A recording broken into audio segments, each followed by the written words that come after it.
The silent word. আমার নাম doctor Rahul এবং আমি এক ছোট শহরের হাসপাতালের একজন চিকিৎসক। আমি কখনো ভূত বা অতিপ্রাকৃত ঘটনা নিয়ে চিন্তা করিনি। বিজ্ঞান আর যুক্তিই ছিল আমার একমাত্র বিশ্বাস। কিন্তু এক রাতের ঘটনা আমার সমস্ত ধারণা উল্টে দেয়। এটা ছিল রাত ৯টা, যখন আমার শিফট শুরু হয়। নার্স মিনা, সদ্য ২০ বছর বয়সী, নতুনই নার্সিং স্কুল শেষ করেছে। প্রথমবারের মতো রাতের ডিউটি দিতে এসে সে একটু ভীত ছিল। তৃতীয় তলায় মোটে ৩ জন রোগী ছিল, ২ জন বৃদ্ধ আর একজন যুবক যিনি বাইক দুর্ঘটনায় কোমা ছিলেন। সেই রাতে অন্য কোনো রোগী ছিল না। আমি জানতাম এখানে কোনো অদ্ভুত কিছু ঘটবে না, কারণ হাসপাতালের প্রতিটি অংশেই নিয়মিত ঘটনা ঘটে থাকে। কিন্তু রাত একটা নাগাদ হঠাৎই হাসপাতালের বিদ্যুৎ চলে যায়।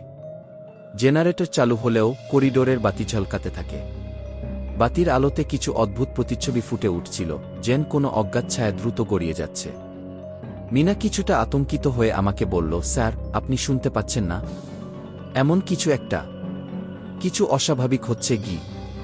এটা পুরনো বিল্ডিং। আমি বললাম, কিছু না কিছু হবে, তুমি চিন্তা করো না। কিন্তু আমি নিজেই বুঝতে পারছিলাম কিছু ঠিক আছে। রাত ১টার দিকে আমি ৩য় তলায় এসে রোগী দেখছিলাম, তখনই মিনার চিৎকার কানে এলো। আমি দ্রুত তার দিকে ছুটে গেলাম। সে দাঁড়িয়ে ছিল রুম ৩০৯ এর সামনে, হাত কাঁপছিল। তার চোখে একটা অদ্ভুত আতঙ্ক, যেন সে কিছু দেখেছিল যা আমি ভাবতেই পারি না। ওই ঘরে কেউ আছে, মিনা বলল। তার গলা শুকিয়ে গিয়েছিল। রুম ৩০৯, যেখানে কয়েক মাস আগে এক রোগী রহস্যজনকভাবে মারা গিয়েছিল। সেখানে ভুতুড়ে গুঞ্জন শোনা গিয়েছিল, কিন্তু ঘর তো ফাঁকা ছিল। আমি ভেবেছিলাম মিনা কিছু না কিছু আবিষ্কার করেছে। একসঙ্গে আমরা ঘরের দরজা খুললাম। পুরো ঘর ছিল খালি, বিছানা উলঙ্গ, যন্ত্রপাতি বন্ধ। দেখো, এখানে কেউ নেই, আমি বললাম। কিন্তু তখনই একটা অদ্ভুত আওয়াজ ভেসে এল, হালকা টোকা, জানালার কাছে। আমার হৃৎপিণ্ড তীব্র গতিতে স্পন্দিত হতে শুরু করল। মিনা, এটা কি? আমি পেছনে তাকিয়ে মিনাকে প্রশ্ন করলাম। সে ফিসফিস করে বলল, দেখো, বিছানায় কেউ শুয়ে আছে গি। আমি দ্রুত ঘুরে দেখলাম, বিছানায় এক বৃদ্ধা শুয়ে আছে। তার মুখে চুল লেপ্টে আছে। আমার ধড়কন বেড়ে গিয়েছিল। আপনি কে? এখানে কিভাবে এলেন? আমি কিছুটা কাঁপানো গলায় বললাম।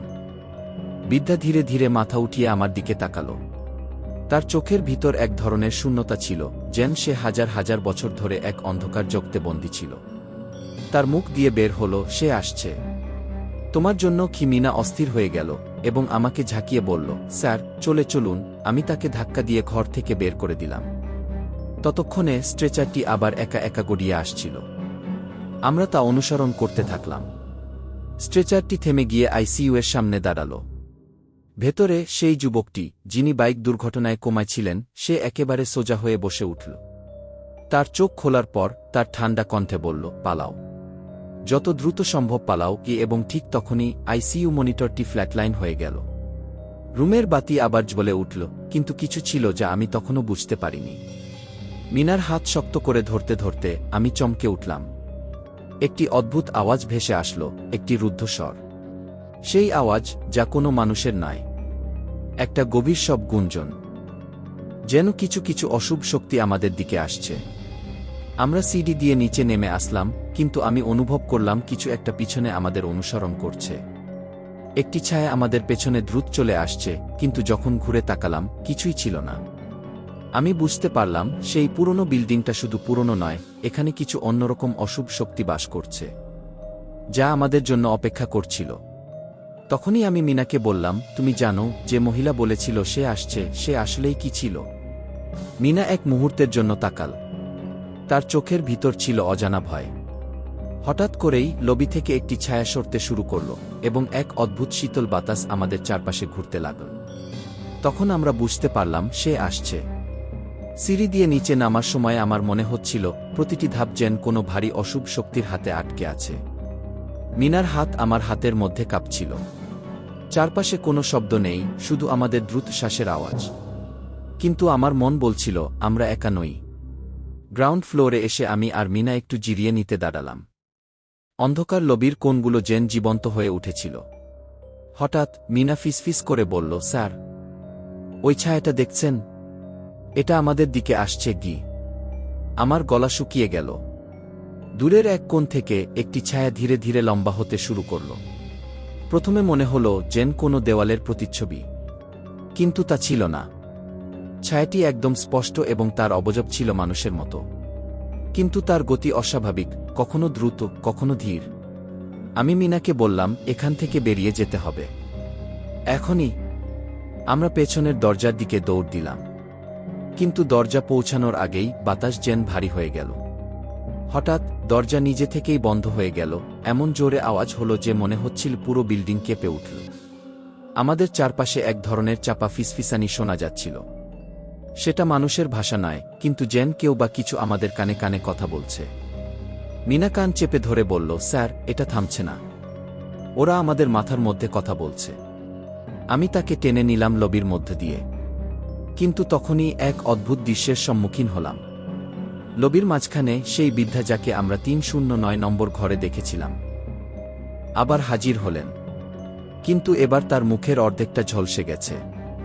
তার চোখের শূন্যতা আরও গভীর। তিনি আমার দিকে তাকিয়ে হাসলেন।